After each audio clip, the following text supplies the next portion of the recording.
Welcome back to We Decide America at the Crossroads 2024 from WBAI and the Pacifica Radio Network. My name is Jenna Flanagan in New York, broadcasting from WBAI all over the Pacifica Radio Network.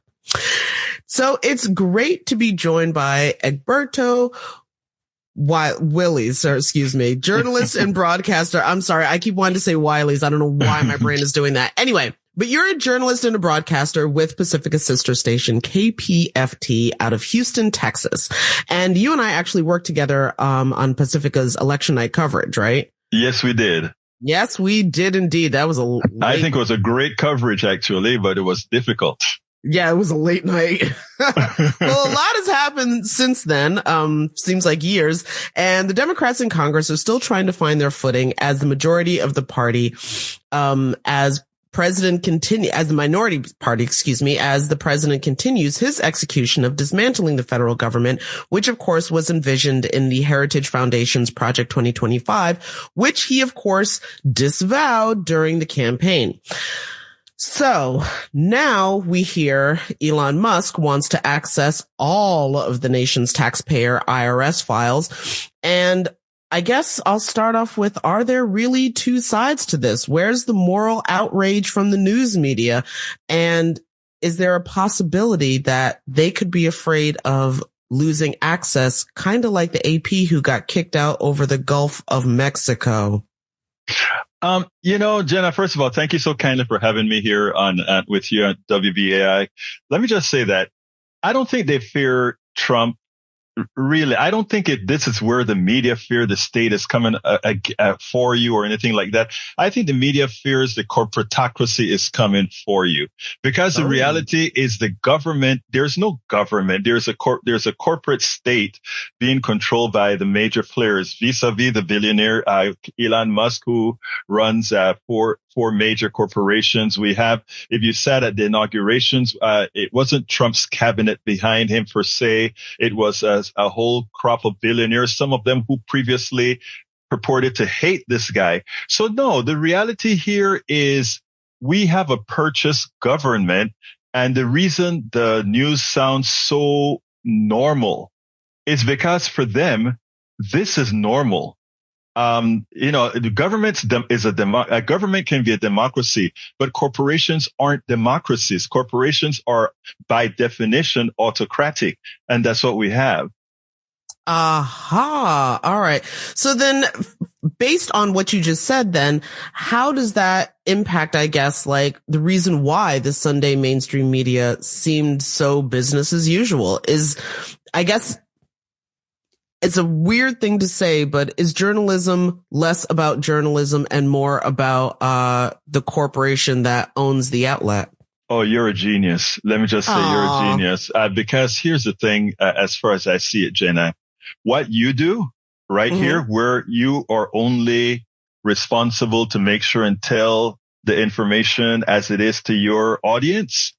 The only people that you owe anything to is for those people who support a station like WBAI or KPFT, or let's just call it Pacifica Network. We are bound to tell those people the truth.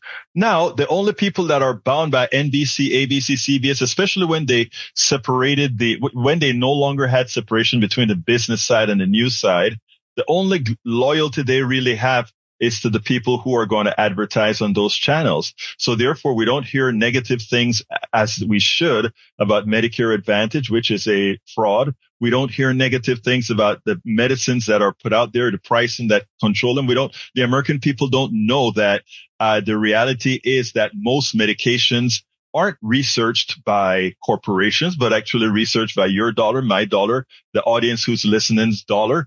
They are the ones who developed the precursors. They are the ones who created the innovation. And then the corporate folks come on in and take it all over. The news media should be telling all that kind of stuff to the people so that they can make educated decisions when they elect their people. But most of the people, if they don't hear if they don't hear the news from you or myself or others, they don't know that. Well, give us some, I know what my background is and how I got here, but just so that the audience better understands, give us a little bit of your background. Like, what is informing your point of view to ensure that you put truth first over corporate interests? Okay, let me just first say that I'm a nerd. Okay, I came up here right here, yeah. I came to this country from Panama back in the early '80s, and I'm an engineer, and all that I have ever cared about were numbers. Well, not really, but you know what I'm saying. I am led by numbers, and when things don't, and the engineering methodology is that of reasoning, that of critical thinking. All these things come into an engineering methodology. And when you hear certain things in the political realm, it simply makes no sense, the way they put it out. Why are we, when we learn about the distinction between private sector, public sector, it never computed with me. So, I mean, after I decided to leave, the private sector per se to become a journalist per se, I was able to do this where there was no overbearing master that I had to appease. I could just come out and tell things the way they are. Right now, we have to give some grace to our journalists because, again, they do have a master. We have the freedom of being able to tell the truth. Yeah, there's definitely a distinction there.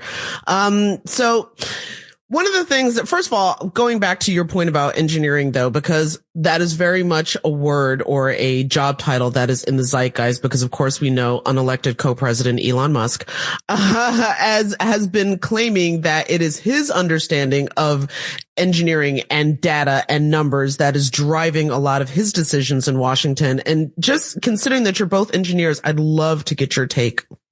I love that you asked that question because as you were asking that, I wanted to make sure we give accurate information to our audience.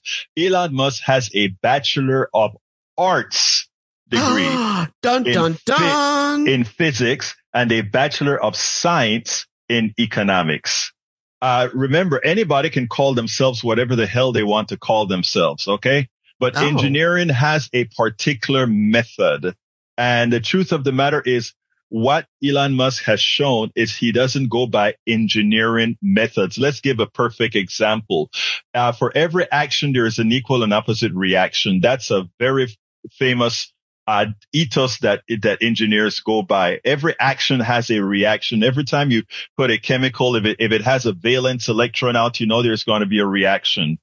If Elon Musk was a real engineer, he would have known that doing certain things he's purportedly there to support Donald Trump, who has a MAGA base. If Elon Musk was an engineer, he would have known that cutting certain parts of USAID would impact food delivery. Food delivery many times come from the center of our country, the grain belt. And he would also know that the grain belt is where the MAGA base is. So an engineer would have known, well, if I am making changes, I have to surgically understand where these changes are going to make so that it doesn't affect my Führer, the Führer being Donald Trump, of course. But there are two options here. He's not only a poor engineer, but he's also he doesn't have critical thinking abilities to know that. It's either that or he simply does not care about the peons that got them to the White House. And let's make sure that all Americans know this. Donald Trump had never won 50% of the American people. So while they're basking and stating that they've won 50% of the votes, no, they've won 49 point something percent of those who voted, who breaks down to under 30% of the voting American public. So there is no mandate there. And it's something that Americans should be aware of when they try to give the illusion of a mandate. All right. So getting back to your op-ed, and you mentioned that you wrote, I should say, quote, old journalism required balance and equivalences between sides. Issues were not wrong or right. They just were. Small government versus big government is not a discussion between wrong or right, but between different ideologies Americans had to choose. While many issues fall under that mantra, some are simply wrong. The inability of mainstream media, the Democratic Party, and other organizations to enlighten public opinion is because they do not speak to the striking language of truth versus the striking language of lies. That, I think, is a question that a lot of journalists, at least that I know, who are working with legacy institutions are struggling with. What do you do? How do you tell a story that represents two different ideologies when one of those ideologies is flat out lying to you and gaslighting and all the other manipulations? You just name it. You just name it, Miss Flanagan, Jenna. You just named it. The reality is, if it's a lie, it should be stated as a lie, not this side says this and the other side says that. There are certain things that we know are lies. I mean, when it comes to big government, small government, if I want small government, I have to understand that, well, there are sacrifices that people would make otherwise. If I want large government, there are other types of sacrifices that are made. That is something that's debatable, that we should have an argument, a discussion about, and we can give each side equal opportunity to tell the story. But when it starts about lying, when Obamacare has death panels, those are outright lies. Those shouldn't have even made it. Let me give one of the best classic failures of the media. When we had Obama talking about, when they talked about birth certificate, right? Here's the thing. If one accepted that Obama's mother was an American from Kansas, the discussion was over. Because birthright citizenship means you have one parent that is it's an American citizen. So that discussion should have been over. Whether Obama was born in Kenya, Thailand, or Hawaii, which many didn't realize was an American state, but whether he was born in Hawaii, Kenya, or wherever, he's a natural born American citizen because of who his mother was. That's okay, it. so End of discussion. Real quickly though, then that brings up, I mean, if something, and again, as you say it, that is very obvious common sense. But in your opinion, why do you think that never came up? Because again, lots of American women, and I'll be perfectly frank, lots of American white women travel the world, have husbands all over the place, and give birth wherever, and it's understood that their children are American citizens. So how do you think that got lost in the sauce and that point was never brought up as a rebuttal? For the same reason that Kamala Harris lost. Let me put it this way. Same reason that Kamala Harris lost. First of all, let me tell you, John McCain was born in the same hospital that I was born in. Did you know that? No, I did not. I was born in Cocosolo, Panama Canal Zone. But from Panamanian parents, so I'm a Panamanian. I was a born Panamanian. Mr. McCain was born from American parents, but on the Canal Zone in the same hospital, Cocosolo, that I was born in Panama. Okay. Very few people said that. Did anybody really question whether whether he could be president or not? We also look at Marco Rubio. Marco Rubio was born in, I think it was Canada, and from I think one of his parents was Cuban, one of his parents was American. Okay. Same thing. Nobody really made a big issue about, let me see your birth certificate, Mr. Cuban. Let me see your birth certificate, Mr. McCain. Now, when it comes to somebody like Obama, because Obama was a person of color, specifically a black person or presenting as black, not only do the average, Americans take liberties with Americanism, but also the media. The media the mainstream media, that is, should have never entertained the discussion. The only reason they entertained the discussion is because of the lack of respect for people that are non-white. That lack of respect presented itself with Kamala Harris. The economy in a capitalist system, look, the economy wasn't all that good for anybody. It hasn't been good for anybody since 1980. Okay. Now, however, based on the metrics that we have for capitalism, the Biden economy was much better than the Trump economy. But Kamala Harris lost, and the media swung it as this is a economic model. She couldn't talk to the working class, etc. That wasn't the issue. The people knew that the economy was good enough, so that means they didn't have to elect the more competent Black Asian woman. They understood that the economy was fine, so they could take a chance with the moron one more time. Okay. Oh. They could take a chance with the moron one more time. It's the same thing that occurred during the Obama years. I never thought Obama was going to win until somebody canvassed in Pennsylvania. And they asked this white woman, and they asked her who the family was voting for. She turned to her husband. I don't know why. She turned to her husband and said, honey, who are we voting for? The husband returned, tell them we are voting for the N guy. Of course, understand this. That's when I knew Obama was going to win, because that guy's personal economy finally superseded his prejudice. It superseded his racism. If we were in a bad economy, we needed a bad economy for people to say, I need to go with competence over a moron. And that is where we are at. We are still in a position where we have enough, not all, but we have enough people in the majority population that they're not necessarily voting against their own interests. They're voting against their own prejudice, or they're voting with their prejudice when they feel voting with their prejudice wouldn't cost them too much. Except that's not what some people seem to be finding out.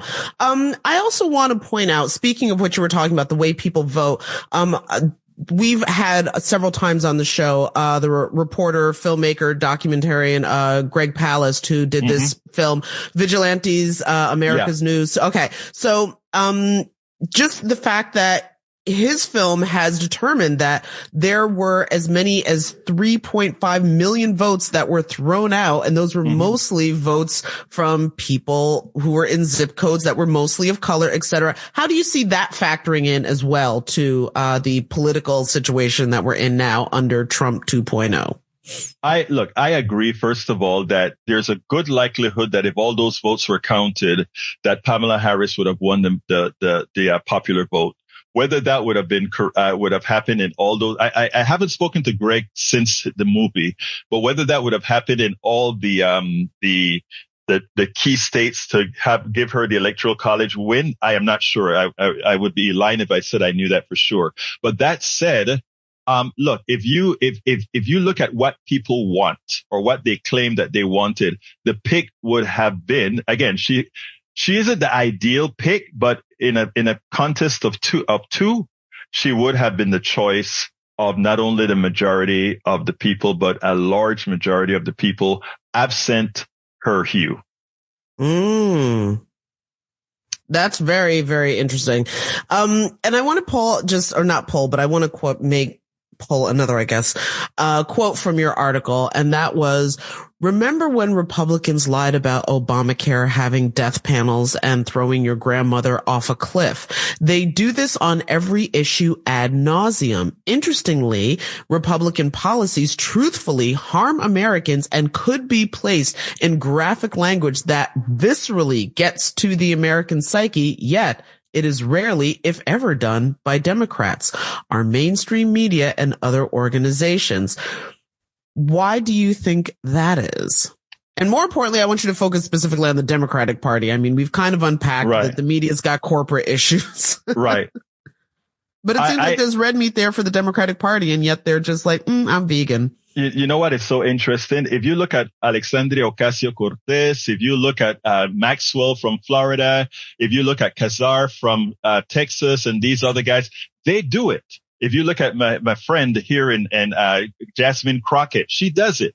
Yes. The problem is that they don't get the coverage that they should. So a lot of us don't know about it, that what they're talking about. And that's why I talk about us in the independent media have to give these people a platform. But not only that, and they have to accept our platform and stop trying to chase after something that's not going to be there for them. Because the Democratic Party, there are two parts of the Democratic Party. There's a neoliberal part of the party who runs the party, and then there are the progressives in the party who constantly claw their way into, we need to be listened to because we are the ones who the working class and the middle class wants. But the neoliberal part of the Democratic Party is not much different than the neoliberal part of the Republican Party, and they still hold a lot of sway within the party, and they don't get graphic because their masters will not allow them to be graphic. And is that sort of why? Because I mean, when you talk about who gets attention and who doesn't, when it came to, for the Democratic Party, choosing spokespeople, a lot of grassroots activists said you have excellent spokespeople, like you said, in AOC, who is very well versed, not just in the news, classic news hits, but on social media and reaching people where they are. Same thing with Congresswoman Crockett.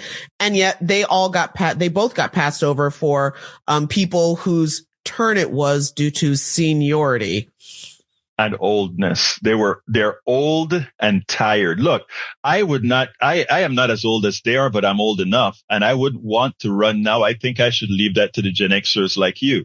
All right. Aww. Those are the folks who should be out there doing the work, like we have Crockett doing an excellent job. But as long as you have these old people, Nancy Pelosi and all these guys, I love Nancy, but I'm sorry, she's not up for the job anymore. None of these folks are up for the job. We need fighters now out there who understands what people need. And it's not these old whatever who are actually really owned by the stocks markets and these other places. Well, just for the record, Congressman Hakeem Jeffries, he's a Gen Xer. Yeah, but he's not. Look, I like Jeffries. I like Jeffries. Okay. Jeffries is very, very smart. And I think would make a good interface between progressives and neoliberals. He makes a good interface, not a good policymaker, but he makes a person who can get the deal done. But if I have to follow somebody, I am an older person and I want my leaders to be Crockett, AOC, Maxwell, and Kassar. All right. Well, we're going to start wrapping this up here. And so one of the things that, cause again, it's very clear. I think a lot of listeners are going to appreciate that you are very clear and direct. There's not a lot of coded language here. So you write in your article, Republican politicians are killing working class Texans. Can you explain or unpack some of the ways that they're doing that? Oh, it is clear as day. The Medicaid expansion to the Affordable Care Act gave every state the ability for the first 3 years to get health care for all their citizens, every single one, free of charge. And the government would pay 100%. After 3 years, the government would pay 10%. The state responsible for 10%. The U.S. government pays everything else. Texas chose, instead of accepting that, to simply leave their people without health insurance. And it's not only Texas, but many other red states. They chose not to give them something that would save their lives. And we can go over that as with abortion care as well in Texas. They chose to force women not to get care when they could have a baby being born within their fallopian tubes or anything like that. They chose death over life. And that is what politicians on the left side should be saying.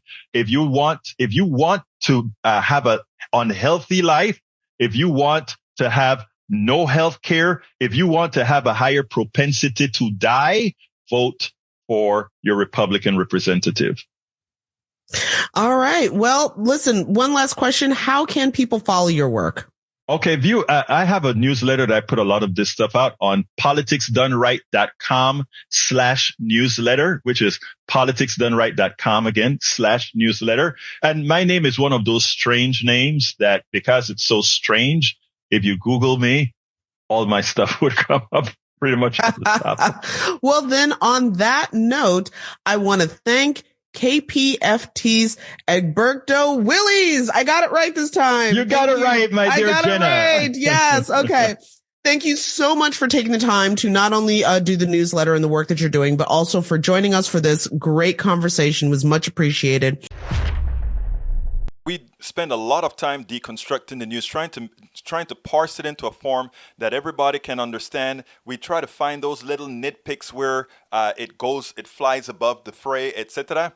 If you really like these videos that we do, I want to ask a big favor. Please go ahead. Number 1, subscribe to our channel. And number 2, please join if you can. Thank you so kindly for watching. Keep watching. Please remember to share. We must populate the entire internet with our progressive message, a message that we know is what most Americans say that they want. So help us, please join.